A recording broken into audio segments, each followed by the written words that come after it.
Hello, this is Ghost Rider 615, and today Jennifer Lewis is going to be judge, jury, and executioner. I'd like you to listen to this clip. A lot of y'all not gonna want to hear this, but this is the truth right here. And you know I'm gonna say this out loud. Jesus, who is most black women's husband. Y'all better come with me here. Say that again. I'm here. Jesus is most black women's husband. You see, they did a number on us. We are a conquered race. They put the black man out of the house in order for the black mother to get welfare. The man couldn't be in the house. He had to be working. Of course, they wouldn't give him a job. Y'all better come with me. We come from some... Now, if that ain't the truth, I don't know what is. Well, you heard it. That's not coming from me. That's coming from Jennifer Lewis, and you can find that on YouTube, the whole exchange. And now I'd like to bring up something that we just seem to always be confronting the same thing. You know, you had a Black Lives Matter movement. What happened to that movement? Because I watched a Roland Martin video where this young black man was abused while changing a tire. And it's a sad video as far as I'm concerned, because it shows us just how free we truly think we are here in America and all over the world. Because the same thing that's happening here is happening all over the world. I'm going to continue, if you don't mind, with Dr. Claude Anderson's book, Dirty Little Secrets, and about Black history, its heroes, and other troublemakers. Because what Jennifer Lewis said is true.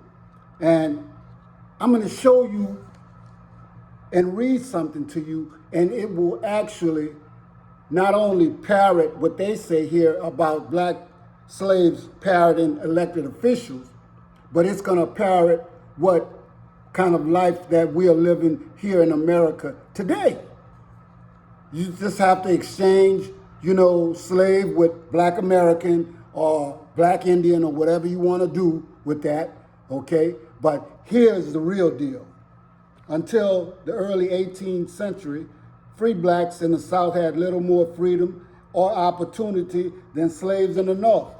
Free blacks placed great emphasis on social imitation of whites, putting on airs, dressing up, and emulating white high society. Northern slaves, especially those in New England, were more interested in putting on political airs or mimicking the pomp of the government. This was true despite the fact that neither slaves nor free blacks could hold elected office until after the close of the 19th century. That prohibition did not stop them from enjoying the trappings of power. And the trappings means the leftovers. And there's no leftovers with power. Either you have it or you don't. Throughout the 18th and 19th centuries, slaves in a number of New England cities and towns initiated Negro Election Day, an annual event at which slave communities elected their own governors, judges, sheriffs, and magistrates. These elected positions gave those who held them more status within the black community, but the black leaders did not exercise official political power and could do little to help their people. Occasionally, they were able to unofficially represent the interests of blacks in periods of conflict or controversy. Noting the importance that blacks placed on status and title, whites often ridiculed those who imitated white politics by giving them ridiculous titles such as governor, mayor, and your honor. As mocking as these titles were, in most instances, they stuck and were accepted as their personal names. Now, I'm reading this from Dr. Claude Anderson's book, but we can see the truth of this in today's society. All we have to do is look at our black billionaires, the boule. We can look at people who ask the black community or Africans for help to begin their careers, but when they come into power and money, the little bit that they got, they do not give back to the community for fear of losing what we helped them attain. These are the Michael Jordans and all the rest of them. And I guess there's pressure put on them just like it was on Obama. You hold an elected office, or you may hold $1 billion, but you hold no power. And you cannot do anything, or they will not allow you to do anything because you're not man enough to step up and say, I'm going to have to do this irregardless of the consequences. We're the only people that do this kind of stuff or treat it like this, okay?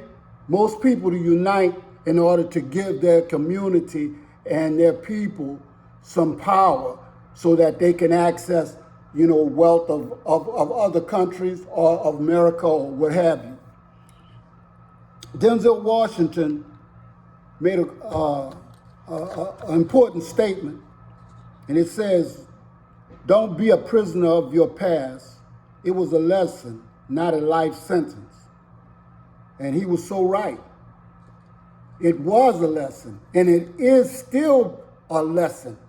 We're getting taught a lesson that we have not learned, so therefore it is repeated over and over and over.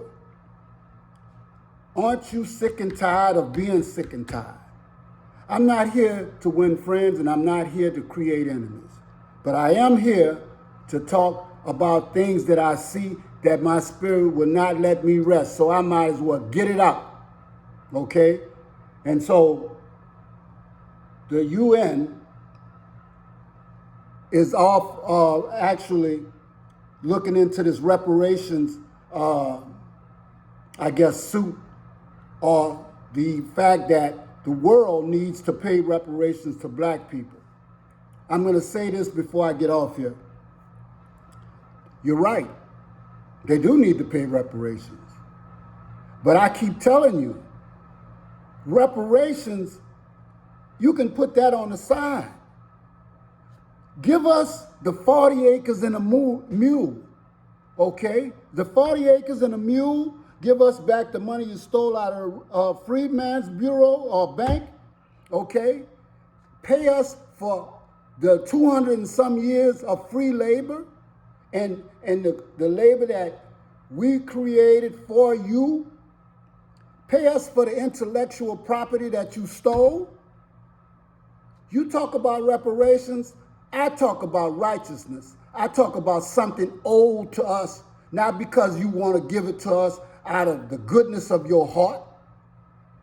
Your heart is cold. We know this already. You won't give it to us, unless you're made to give it to us.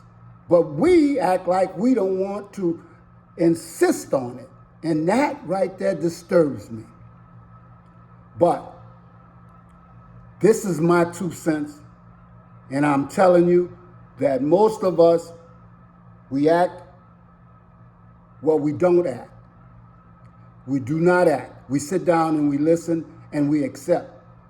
But we need to get up, do whatever we got to do to get in the game, to get in and improve our communities. We lost power and control over our children, our communities. And right now, we're fighting for control, some of us, of our minds. You better get it back. This is Ghost Rider 615 with an update. Thank you.